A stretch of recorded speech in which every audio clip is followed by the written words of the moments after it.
Berbisnis dan berwisata pastinya memerlukan alat transportasi untuk berkembang. Dan ketika dipajaki dengan PCR, mendadak ekstra uang keluar harus dikeluarkan untuk mereka yang melakukan wisata atau melakukan perjalanan bisnis. Hal ini membuat banyak orang jadi malas berpergian dan membuat wisata serta berkembangnya bisnis di banyak daerah menurun tajam. Maka orang mulai melirik dan mencurigai bahwa kebijakan PCR sebagai akal-akalan mencari cuan telah dilakukan oleh pejabat dan pebisnis berkolaborasi bersama membuat kebijakan untuk ngerjain rakyat demi untung cuan yang besar. Kemudian keputusannya pun dilanjutkan dengan terus mempertahankan level PPKM di atas 2 sehingga semua moda transportasi akan di-PCR-kan. Mantap sekali dah kebijakannya. Cantik. Dibungkus fakta-fakta mengerikan akan ada gelombang ketiga, masih rawan karena rakyat belum vaksin semua, dan info lain sebagainya yang membuat PPKM siaga merah. Awalnya PCR buat mereka yang merasakan ada masalah kesehatan untuk dites. Sekarang semua orang yang sehat dicarikan cara agar dites PCR. Kalau perlu, anak sekolah, penumpang ojek, naik bus, naik angkot, bajai semua harus menunjukkan hasil tes PCR. PCR menjadi kewajiban seperti vaksin. Vaksin gratis oleh pemerintah, tapi PCR bayar. Bayar ke swasta yang isinya adalah perusahaan milik pejabat berkuasa yang serba bisa tersebut. Sehingga kesimpulannya adalah it's not about pandemic, it's about demand and supply. Pertama-tama kita ucapkan terima kasih kepada majalah Tempo yang secara khusus menulis artikel Kongsi Pencari Rezeki. Sejumlah laboratorium tes PCR milik politikus dan konglomerat meraup untung saat pandemi COVID-19.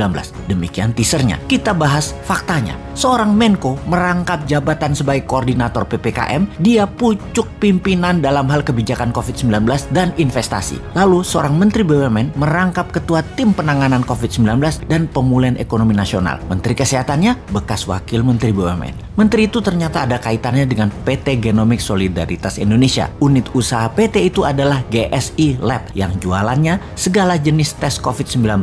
PCR swab, same days, swab antigen, PCR kumur, dan lain sebagainya. Dalam situs resminya, GSI Lab mengklaim memiliki 1.000 lebih klien korporat, melaksanakan 700.000 lebih tes, menyalurkan 5.000 tes gratis, dan donasi total 4,4 miliar. Poin penting, dia yang membuat kebijakan sebagai pemerintah, dia juga yang jualan barangnya. Kita bedah lebih dalam, siapa pemilik PT Genomics Solidaritas Indonesia yang dibuat April 2020, sebulan setelah kasus COVID-19 pertama di Indonesia. Komposisi pemegang sahamnya adalah Yayasan Indika untuk Indonesia, Yayasan Adaro Bangun Negeri, Yayasan North Star Bakti Persada, PT Toba Bumi Energi, PT Toba Sejahtera, PT Kartika Bina Medika Tama. PT Toba Bumi Energi dan PT Toba Sejahtera adalah entitas anak PT TBS Energi Utama Tbk atau Toba. Opung pernah mengakui katanya dia memiliki sedikit saham di situ. Pastinya dia adalah pendiri grup tersebut. Kita tidak usah merinci lebih dalam lagi dari nama-nama tersebut siapa saja mereka. Silahkan cari sendiri siapa pemiliknya. Toh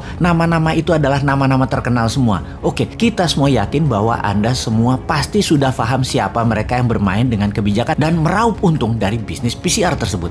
Itu semua jelas bisnis. Badan hukumnya saja PT. Tujuan PT adalah satu, yaitu laba. Ingat, bukan masalah orang dilarang berbisnis, tapi lihat dulu posisi siapa yang berbisnis. Sangat tidak bermoral menjadikan jabatan publik sebagai pintu masuk untuk berbisnis, memanfaatkan masa pandemi yang menyusahkan rakyat untuk menumpuk cuan. Di sisi lain, masyarakat berusaha dijejali dengan segudang prestasi seperti Indonesia menjadi pemimpin G20 atau prestasi apapun juga agar informasi benar yang memanfaatkan jabatan dan peraturan yang memaksa rakyat jadi pasar tidak ada yang peduli dan dianggap salah. Kita kembali ke intinya. Bisnis tes PCR ini adalah skandal di pemerintahan saat ini yang sangat memalukan. Sayangnya, menyeret hal ini untuk menjadi perkara hukum sepanjang pemimpin tertingginya masih polos seperti saat ini sangatlah sulit. Jadi, ya mari kita berpikir bagaimana caranya agar kekuatan moral masyarakat tersadarkan. Bukan menganggap informasi seperti ini adalah nyinyir anti pemimpin yang sangat baik dan berprestasi tadi. Bukan, tetapi masyarakat harus sadar dan membangun kekuatan bagaimana membendung kuasa-kuasa jahat yang selalu berhasil bersembunyi di balik wajah baik itu.